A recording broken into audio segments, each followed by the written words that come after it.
जय हिंद एवरीवन। स्वागत है आपका हमारी चैनल जिसका नाम है गवर्नमेंट एग्जाम्स फंडा। एफकेट जीके की स्ट्रेटेजी जो है आज हम डिस्कस करेंगे कि किस तरह से आप बचे हुए टाइम में 60 प्लस स्कोर कर सकते हैं 75 में से और 100% गारंटी के साथ।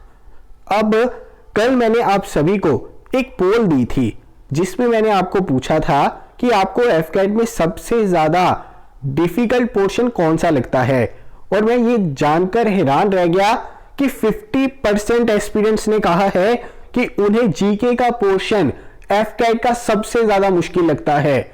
रीजनिंग नहीं, मैथ नहीं, इंग्लिश नहीं, जीके का पोर्शन सबसे ज्यादा डिफिकल्ट लगता है। तो इसी वजह से आज मैं ये वीडियो बना रहा हूं जिसमें बात करेंगे आप 60 प्लस कैसे स्कोर कर सकते हैं एफकेट के जीके में। तो चलिए शुरू करते हैं। सबसे पहले आपको कुछ चीजें पता होनी चाहिए एफकेट के जीके के बारे में। देखिए, 3 तरह के आपको टॉपिक्स पूछे जाते हैं मेजरली, यानी कि एक होती है स्टैटिक फैक्चुअल जीके जिसमें सिर्फ और सिर्फ फैक्ट्स हैं, एक होते हैं करंट अफेयर्स और एक होती है करंट अफेयर बेस्ड स्टैटिक। अब अगर हम रिसेंटली ट्रेंड्स की बात करें, यानी कि मैं बात कर रहा हूं 2018 की, 19 की, 20 की, तो करंट अफेयर्स जो है मैक्सिमम 2 से 3 देखने को मिले हैं पिछले 3 सालों में। पिछले 6 एफकेट के एग्जाम्स में सिर्फ 2 से 3 करंट अफेयर्स, कोई भी ऐसी एफकेट की शिफ्ट नहीं थी जिसमें 6 करंट अफेयर्स, 7-8 करंट अफेयर्स पूछे गए हो पिछली 3 बार में। पहली चीज आपको यह पता चल गई। दूसरा, सिर्फ और सिर्फ 2 टॉपिक्स ऐसे हैं जिसमें करंट अफेयर बेस्ड स्टैटिक चीजें पूछी जाती हैं। करंट अफेयर बेस्ड स्टैटिक चीजें जो हैं सिर्फ और सिर्फ 2 टॉपिक्स ऐसे हैं। एक है स्पोर्ट्स का, जिसमें कोई प्लेयर अगर न्यूज में रहा है तो उसके रिलेटेड, उस गेम के रिलेटेड कुछ आपको पूछ सकते हैं, या कोई कैपिटल करेंसी या कोई इस तरह की चीज न्यूज में रही है तो आपको पूछ सकते हैं। यानी कि ओवरऑल वेटेज जो है सबसे ज्यादा एफकेट की जीके में होती है फैक्चुअल जीके की, जिसकी वेटेज 18 प्लस क्वेश्चंस रहती है हर बार। अगर हम बात करें 2016, 17, 18, ये वो साल हुआ करते थे जब करंट अफेयर्स के क्वेश्चन ज्यादा आया करते थे। ज्यादा भी कितने आते थे, उस वक्त भी सिर्फ 6 से 7 करंट अफेयर्स आते थे। यानी कि करंट अफेयर्स अगर आपको 25 में से एफकेट में देखने को मिलेंगे तो वो ज्यादा से ज्यादा 2 से लेकर 6 के बीच में वेरी करेंगे। और अगर पिछले 3 सालों की बात करें तो इसका आंकड़ा रहेगा अगली बार भी 2 से 3 करंट अफेयर। यानी कि हमारा मेजर ध्यान कहां पे होना चाहिए एफकेट की जीके में, कहां पर? स्टैटिक जीके जो कि फैक्चुअल है। अब स्टैटिक जीके के आज मैं आपके साथ टॉपिक की लिस्ट शेयर करूंगा। देखिए, टोटल हमारे टॉपिक्स हैं 130 और ये छोटे छोटे टॉपिक्स हैं, बड़े टॉपिक्स नहीं है। मैंने अलग अलग कैटेगराइजेशन की है जो मैं आपके साथ शेयर करूंगा आज। 130 टॉपिक्स हैं। इसमें वो टॉपिक्स हैं जो एफकेट ने पूछे हैं और वो टॉपिक्स हैं जो एफकेट अभी पूछेगा। कैसे? देखिए, हमारे पास जो है एफकेट 18 क्वेश्चन लगभग जो है स्टैटिक पूछता है। उसमें से 9 से 10 क्वेश्चन जो हैं ऐसे रहते हैं जो वो हर बार पूछता ही पूछता है। जैसे हमें पता है कि मॉडर्न हिस्ट्री से क्वेश्चन आते हैं, हमें पता है स्पोर्ट्स के रिलेटेड क्वेश्चन आते हैं, स्पोर्ट्स के रिलेटेड टर्म से क्वेश्चन आते हैं। यानी कि 9 से 10 क्वेश्चन स्टैटिक में 50% ऐसे हैं जो फिक्स रहते हैं, बाकी 50% जो है अलग अलग टॉपिक से वेरी करते रहते हैं। अब दिक्कत यह है कि आपको उन टॉपिक्स का पता नहीं होता, जिसकी वजह से आप कभी पढ़ नहीं पाते, और अगर टॉपिक्स का पता होता है तो उसका कंटेंट आपके पास नहीं होता। अगर सही से पढ़ेंगे तो 60 प्लस आएंगे। अब मैं आपके साथ 130 टॉपिक्स की लिस्ट शेयर करूंगा। 130 टॉपिक्स जो है छोटे छोटे टॉपिक्स हैं। अगर हम एफकेट के लिहाज से बात करें तो इसमें से 70 टॉपिक्स ऐसे हैं 130 में से जो मोस्ट इंपॉर्टेंट है, जिसमें से ही आपका 80% एफकेट का पेपर आता है जिन टॉपिक से। तो मैं सारी लिस्ट आपके साथ शेयर करूंगा। अगर आप ये टॉपिक्स पढ़ लेते हैं तो आपके डेफिनेटली जो है 60 प्लस मार्क्स आएंगे एफकेट जीके में। तो चलिए शुरू करते हैं। आज मैं आपके साथ शेयर करूंगा 131 टॉपिक्स जो एफकेट के लिए बहुत ज्यादा इंपॉर्टेंट है। उसमें से 70 टॉपिक्स मैं साथ साथ बताता चलूंगा जो मोस्ट इंपॉर्टेंट है आपके एफकेट के लिए, मोस्ट इंपॉर्टेंट है। ये 70 टॉपिक्स ऐसे हैं जिसमें से 80% एफकेट जीके आती है, और ये जो बाकी है 60 टॉपिक्स ये ऐसे हैं जिसमें से 20% मिसलेनियस क्वेश्चन आपके एफकेट जीके में आते हैं। तो वो सारी चीजें मैं शेयर करूंगा। अब अगर ओवरऑल आपके 70 टॉपिक्स हैं और आपके पास 7 दिन भी हैं, एक दिन में आप 10 टॉपिक्स भी अगर आप करेंगे ना, सिर्फ 10 टॉपिक्स करेंगे तो भी आप इजीली एफकेट में 60 स्कोर कर सकते हैं। तो चलिए देखते हैं। तो चलिए शुरू करते हैं। शुरू करने से पहले मैं आपको सभी को बता दूं कि ये जो इंडेक्स लिया गया है गवर्नमेंट एग्जाम फंडा की एफकेट की जीके ई बुक आती है जो एप्लीकेशन पर अवेलेबल है। अगर किसी को इन सभी टॉपिक्स का डिटेल में कंटेंट भी चाहिए हो, यानी कि सिर्फ आप उसको पढ़ें और इजीली स्कोर कर ले 60+, तो आप लोग जो है एप्लीकेशन डाउनलोड कर लेना गवर्नमेंट एग्जाम फंडा की। वहां पर आपको एफकेट जीके की बुक मिल जाएगी, वहां से आप जो है इसको परचेज कर सकते हैं। और इसमें जो है आपके सारे टॉपिक्स कवर हैं डिटेल में, जिसमें से एफकेट जीके के क्वेश्चंस आपको पूछे जाएंगे। और ये एप्लीकेशन का लिंक जो है आपको नीचे डिस्क्रिप्शन में और कमेंट बॉक्स में मिल जाएगा। गवर्नमेंट एग्जाम फंडा है हमारी एप्लीकेशन का नाम। अब मैं बात करता हूं सबसे पहले, देखिए जो क्वेश्चंस आपको पूछे जाएंगे स्पोर्ट्स टर्मिनोलॉजी, इससे क्वेश्चन जो है हर बार आता है। अब 131 टॉपिक्स में से जो मोस्ट इंपॉर्टेंट होंगे ना, वो मैं स्टार मार्क करता चलूंगा, आप एक कॉपी पे नोट डाउन कर लेना उन्हें। स्पोर्ट्स की टर्मिनोलॉजी ये सबसे ज्यादा इंपॉर्टेंट है। फर्स्ट इन स्पोर्ट्स इंपॉर्टेंट है। फर्स्ट इन वर्ल्ड जो है बहुत ज्यादा इंपॉर्टेंट है। Sports organisation and its headquarter ये करने हैं अगर आपने नहीं की अभी तक। Number of players in each team ये करने हैं। अब इनमें से जो है पहला और 5वां टॉपिक ऐसा है जिसके ऊपर हर बार क्वेश्चन आते हैं, और सेकंड, थर्ड और फोर्थ टॉपिक ऐसा है जिसमें अल्टरनेटिवली क्वेश्चन आपको पूछे जाते हैं, यानी कि इनके ऊपर क्वेश्चन पूछे भी जा सकते हैं, नहीं भी पूछे जा सकते। लेकिन ये जो 2 टॉपिक्स आपको ऊपर मैंने बताए हैं, sports terminology and number of players in each team, इस पर क्वेश्चन आते हैं। अगला स्पोर्ट्स अवार्ड्स इन इंडिया, इसके ऊपर क्वेश्चन पूछे जाते हैं। आगे कौन से इवेंट्स आने वाले हैं और लास्ट इवेंट कहां पर हुआ, इस तरह के क्वेश्चन आपको पूछे जा सकते हैं। यानी कि हमारी अलग अलग तरह की गेम्स होती हैं, जैसे हमारी हो गई एशियन गेम्स हो गई, कॉमनवेल्थ गेम्स हो गई, वर्ल्ड कप हो गया, फीफा का वर्ल्ड कप हो गया, क्रिकेट वर्ल्ड कप हो गया। लास्ट टाइम कहां पर हुआ था, पहली बार कहां पर हुआ था, नेक्स्ट टाइम कहां पर होगा, पहली बार किसने जीता, दूसरी बार किसने जीता, अभी किसने जीता। तो इस तरह के क्वेश्चन जो है आपको मेजर स्पोर्ट्स इवेंट्स में देखने को मिलेंगे। और इसके अलावा जो चीज आपको पूछी जा सकती है स्पोर्ट्स में, वो है स्पोर्ट्स और उनकी ट्रॉफीज के बारे में, यानी कि कौन सी ट्रॉफी का संबंध कौन से खेल के साथ है। और इसमें वो सारी चीजें कवर की गई हैं जो कि आपको एफकेट में पूछी जाएंगी। अब देखिए 8 टॉपिक्स हो गए स्पोर्ट्स के, और इनमें से आपको 3 से 4 क्वेश्चन आने जो हैं कंफर्म है, हर एक शिफ्ट में कंफर्म है, जिसमें से स्पोर्ट्स की ट्रॉफीज के ऊपर, स्पोर्ट्स की टर्मिनोलॉजी के ऊपर और नंबर ऑफ प्लेयर्स के ऊपर, इनके ऊपर क्वेश्चन फिक्स रहता है। बाकी टॉपिक्स जो हैं उनमें वेरी करता रहता है। अब आगे चलते हैं। Country, capital, currency and continent, इनके ऊपर क्वेश्चन आता है, लेकिन मैंने आपको पहले भी बताया है कैपिटल और करेंसी 80% चांस है कि जो कंट्री न्यूज में रही है उसी की कैपिटल आपको पूछे, उसी की करेंसी आपको पूछे। सिर्फ ये एक ऐसा टॉपिक है जिसमें करंट अफेयर बेस्ड स्टैटिक चीज आपको पूछी जाती है। इसके अलावा जो है सॉब्री केस हो गए, इनके ऊपर क्वेश्चन फिक्स नहीं है, लेकिन ये इंपॉर्टेंट टॉपिक है।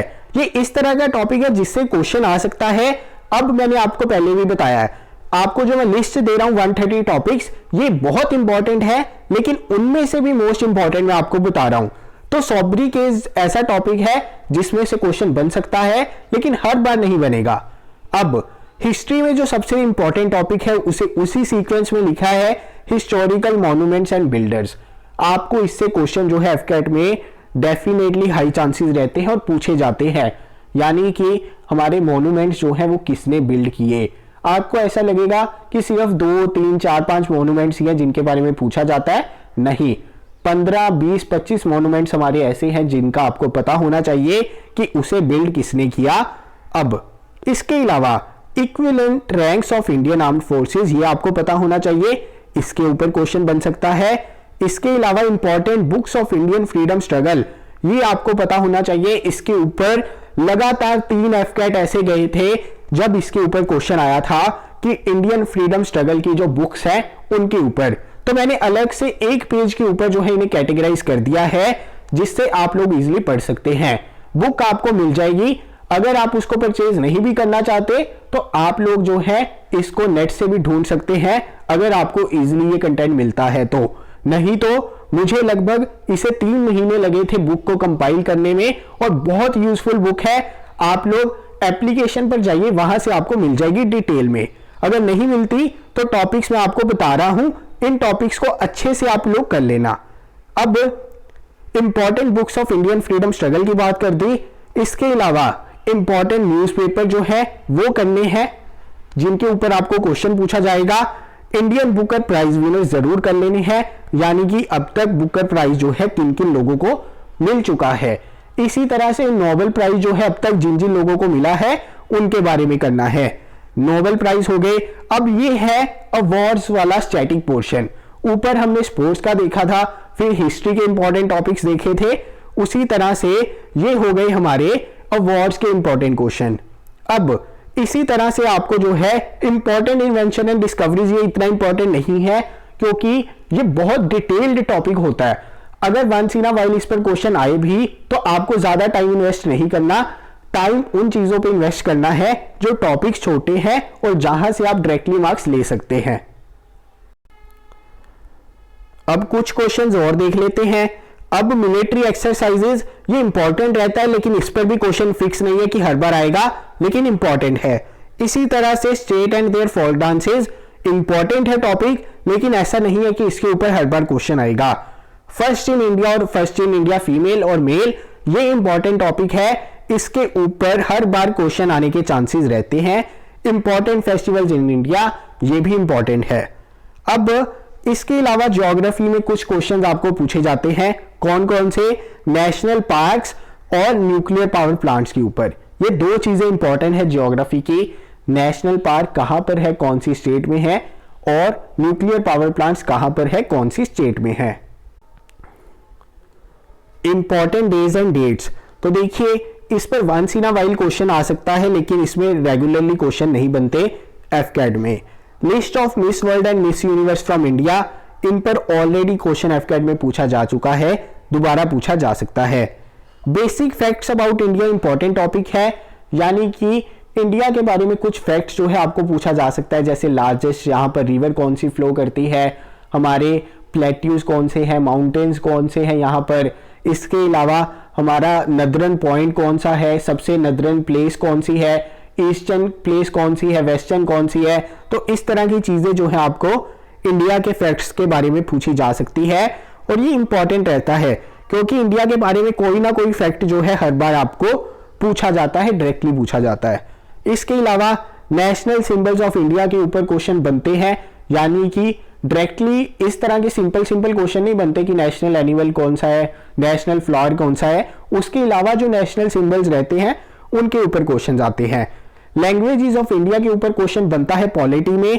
फॉर्मेशन ऑफ इंडियन स्टेट्स के ऊपर रिसेंटली एफकेट में क्वेश्चन काफी आए हैं कि कौन सी स्टेट की फॉर्मेशन कब हुई थी, डायरेक्टली पूछेंगे आपको। अगर पूछेंगे ना तो डायरेक्टली पूछेंगे कि कौन सी स्टेट जो है कब बनी थी। अब इसी तरह से आगे चलते हैं।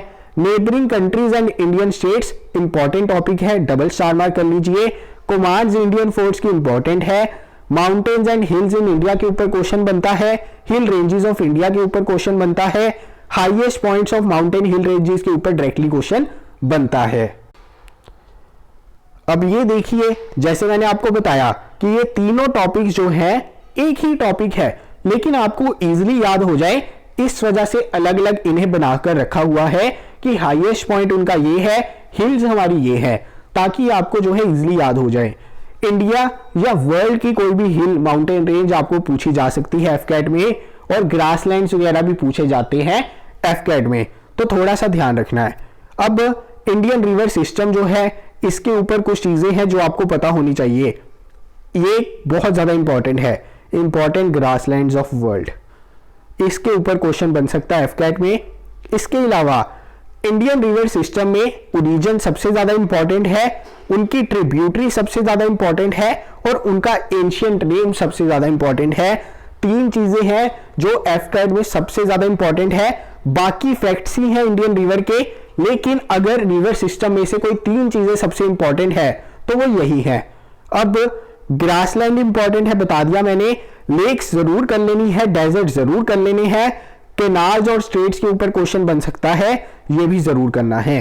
अब क्रॉप्स इन इंडिया के बारे में लगातार क्वेश्चन नहीं आते, लेकिन फिर भी आपको खरीफ क्रॉप क्या होती है, रबी क्रॉप्स क्या होती है, इनके बारे में क्वेश्चन के बारे में पता होना चाहिए। सॉइल्स इंपॉर्टेंट टॉपिक है, इसके ऊपर फैक्चुअल क्वेश्चन बन सकता है, ऑलरेडी एफकेट में इसके ऊपर क्वेश्चन पूछे जा चुके हैं।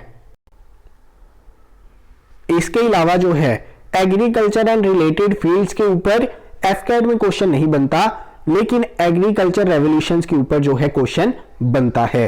सोलर सिस्टम के ऊपर जो फैक्ट्स हैं उसके बारे में पूछा जा सकता है, अर्थ के जो फैक्ट्स हैं उसके बारे में एफकेट पर क्वेश्चन आ सकता है। इसके अलावा जो है आपको इंपॉर्टेंट क्लाइमेटिक लाइंस के बारे में पढ़ना है, क्योंकि इसके ऊपर काफी क्वेश्चन ऑलरेडी बने हैं एफकेट में। इसके अलावा रेलवे जोन्स के ऊपर पढ़ना है, बुद्धिज्म जैनिज्म के फैक्ट्स के बारे में क्वेश्चन बनते हैं। इसके अलावा important battles in Indian history, ये बहुत बार क्वेश्चन आ चुका है, अलग अलग बैटल्स आपको दे दी जाएंगी और पूछा जाएगा कि ये कौन से वर्ष में हुई। अगर आप इस तरह की बैटल्स नहीं पढ़ते ना तो ईयर बहुत ज्यादा कंफ्यूजिंग होते हैं, आप वहां पर जो है आंसर तक नहीं पहुंच पाएंगे।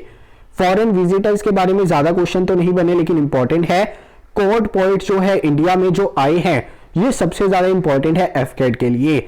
डायनेस्टीज जो हमारी रह चुकी हैं और उनकी कैपिटल्स, यानी हमारी जितनी भी डायनेस्टीज थी ना एंशिएंट हिस्ट्री में, मिडीवियल में अलग अलग राज्य थे, तो उनकी कैपिटल्स क्या क्या रह चुकी है वो सारे आपको पता होने चाहिए।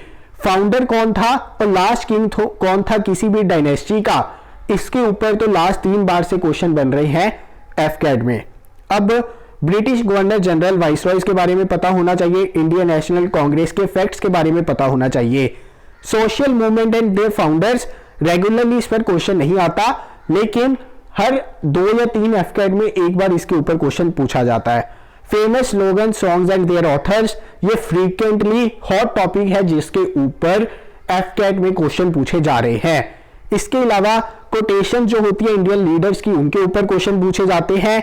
महात्मा गांधी के बारे में जो उनके इवेंट्स थे उनके ऊपर फैक्ट्स पूछे जाते हैं। ट्रीटीज जो हुई है इंडिया में, सीधा ट्रीटीज पूछेंगे और पूछेंगे कि उसका ईयर कौन सा था, इसके ऊपर पूछे जाते हैं। अब बुक्स बाय प्रोमिनेंट लीडर्स, जैसे कि जवाहरलाल नेहरू ने कौन सी बुक लिखी, महात्मा गांधी जी ने कौन सी लिखी, अंबेडकर जी ने कौन सी लिखी, भगत सिंह जी ने कौन सी लिखी, इस तरह की अलग अलग चीजें जो है अलग अलग बुक्स है, ये आपको काफी बार पूछी जाती है एफकेट में। आगे बात करते हैं कॉन्स्टिट्यूएंट असेंबली के ऊपर, रिसेंटली काफी क्वेश्चन आए हैं एफकेट में। पार्ट्स ऑफ इंडियन कॉन्स्टिट्यूशन के ऊपर क्वेश्चन बनते हैं हर बार। शेड्यूल पूछ सकते हैं। इंपॉर्टेंट एज लिमिट्स के ऊपर क्वेश्चन बन सकता है, यानी कि किसी की भी लिमिट जो है, एज लिमिट क्या होती है रिटायरमेंट की, या कितनी मिनिमम एज चाहिए किसी कॉन्स्टिट्यूशनल पोस्ट को अक्वायर करने के लिए, तो ये सारी चीजें जो है आपको पता होनी चाहिए। इसके अलावा ओथ्स इन इंडियन कॉन्स्टिट्यूशन, यानी कि कौन किसको ओथ दिलवाता है, इसके ऊपर एफकेट में क्वेश्चन पूछा जाता है। इसके अलावा जो है points to remember for courts, यानी कि हमारे जो हाई कोर्ट्स है, सुप्रीम कोर्ट्स है, उनके बारे में जो फैक्ट्स होते हैं उनके ऊपर क्वेश्चन पूछे जाते हैं। बाकी हाई कोर्ट्स इन इंडिया इतना इंपॉर्टेंट नहीं है, रिट्स इतना ज्यादा इंपॉर्टेंट नहीं है एफकेट के लिए। इंटरनेशनल ऑर्गेनाइजेशन एंड उनके हेडक्वार्टर, ये बहुत ज्यादा इंपॉर्टेंट है। अगर स्पेसिफिकली बात करें तो यूनाइटेड नेशंस की जितनी भी बॉडीज हैं उनके हेडक्वार्टर्स आपको डेफिनेटली पता होने चाहिए। अब स्विट्जरलैंड में बहुत ज्यादा इंटरनेशनल ऑर्गेनाइजेशंस है, इसलिए उसकी लिस्ट मैंने अलग से बना दी है ताकि आपको पता चल जाए कि यार स्विट्जरलैंड में कौन से हैं और यूएस में कौन से हैं, क्योंकि बहुत सारी इंटरनेशनल ऑर्गेनाइजेशंस वहां पर है। इसके अलावा इसी तरह से सार्क के बारे में, एशियान के बारे में, ओपेक के बारे में कुछ क्वेश्चंस अल्टरनेटिवली पूछे जाते हैं। यानी कि ये कुछ ऐसे टॉपिक्स हैं जिन पर हर बार तो क्वेश्चन नहीं आते, लेकिन हर 2 से 3 एफकेट में एक बार क्वेश्चन इनमें से पूछा जाता है। यूनाइटेड ऑर्गेनाइजेशन मैंने पहले ही बताया, यूनाइटेड नेशन ऑर्गेनाइजेशन के बारे में जितने ज्यादा फैक्ट्स पढ़ ले उतना अच्छा है, क्योंकि ये बहुत इंपॉर्टेंट टॉपिक है एफकेट का। इसी तरह से रिसेंटली हमारी जो पैरामिलिट्री ऑर्गेनाइजेशन है ना, इनके मोटोज के बारे में काफी पूछना शुरू किया है एफकेट ने, और इंडियन मिलिट्री ऑपरेशंस जो आज तक हो चुके हैं इनके ऊपर फैक्चुअल क्वेश्चन बन सकते हैं कि कौन सा ऑपरेशन कब हुआ और उसका नाम क्या था। इसी तरह से डिफेंस ट्रेनिंग इंस्टीट्यूट इंपॉर्टेंट है कि कौन सा ट्रेनिंग इंस्टीट्यूट डिफेंस का कहां पर है। अगर बात करें आगे साइंस की, तो साइंस में जो है साइंटिफिक नेम्स विटामिन के आपको पता होने चाहिए, कौन सी डिजीज कौन सी चीज की डेफिशिएंसी की वजह से होती है वो पता होना चाहिए, कौन सी डिजीज से कौन सा बॉडी पार्ट इफेक्ट होता है उसके फैक्ट्स आपको पता होने चाहिए। इसके अलावा आगे बात करते हैं, ये जो है डॉक्टर्स एंड स्पेशलाइजेशन, इसके ऊपर जो है क्वेश्चन नहीं बनता फ्रीक्वेंटली, लेकिन ब्लड के ऊपर जो फैक्ट्स हैं वो पता होने चाहिए, ह्यूमन एनाटॉमी के फैक्ट्स आपको पता होने चाहिए, फैक्ट्स अबाउट पीरियोडिक टेबल। अब देखिए ये वाले टॉपिक जो है ना, मैं आपको बताता हूं, ये 4 टॉपिक्स है, इन पर रिसेंटली ट्रेंड बना है। ये मैंने जब एफकेट की बुक बनाई थी ना, पहले ही इंक्लूड कर लिया था और उसके बाद से ही इनके ऊपर क्वेश्चन आने शुरू हुए हैं। Facts about gases, fact about elements, metals, sound, इनके ऊपर रिसेंटली एफकेट में आने क्वेश्चन शुरू हुए हैं। शायद 1.5 साल पहले ही आने स्टार्ट हुए हैं, उससे पहले इन टॉपिक्स के ऊपर क्वेश्चन नहीं पूछे जाते थे। तो इस बुक में आपको वो सारे टॉपिक्स मिलेंगे जो इंपॉर्टेंट है, आ चुके हैं और जो आने वाले हैं। इसी तरह से फर्स्ट इन वर्ल्ड भी करना है, लेकिन सबसे ज्यादा इंपॉर्टेंट है first in India. First in India तो आपको डेफिनेटली करना है। इसी तरह से जो स्पोर्ट्स पर्सन ने बुक लिखी है ना, उसके ऊपर भी पूछा जा सकता है, जैसे युवराज सिंह ने कौन सी लिखी है, सानिया मिर्जा ने कौन सी लिखी है, इस तरह से आपको चीजें जो है पूछी जा सकती हैं। इसके अलावा मुगल रूल में कौन कौन सी किताबें आई, इनके ऊपर क्वेश्चन एफकेट में बनता है, और ये रिसेंटली इंपॉर्टेंट है, इसके ऊपर एफकेट में क्वेश्चन नहीं आया कि कौन सी इमेज है करेंसीज के ऊपर, इसके ऊपर आपको क्वेश्चन देखने को मिल सकता है। तो देखिए ये है हमारे 130 टॉपिक्स। अगर जिनको छोटा छोटा डिवाइड मैंने आपके सामने किया है, इनमें से मोस्ट ऑफ द टॉपिक्स तो आपको पता है कि उनकी छोटी छोटी डिवीजन करके मैंने 4 टॉपिक्स बताए हैं, यानी कि ओवरऑल आपके 70 तक ऐसे टॉपिक्स हैं जो फ्रीक्वेंटली एफकेट में पूछे जा चुके हैं या एफकेट में पूछे जाएंगे। अगर आप इन टॉपिक्स को थोड़ा सा भी पढ़ लेते हैं तो आप इजीली स्कोर कर सकते हैं 60+।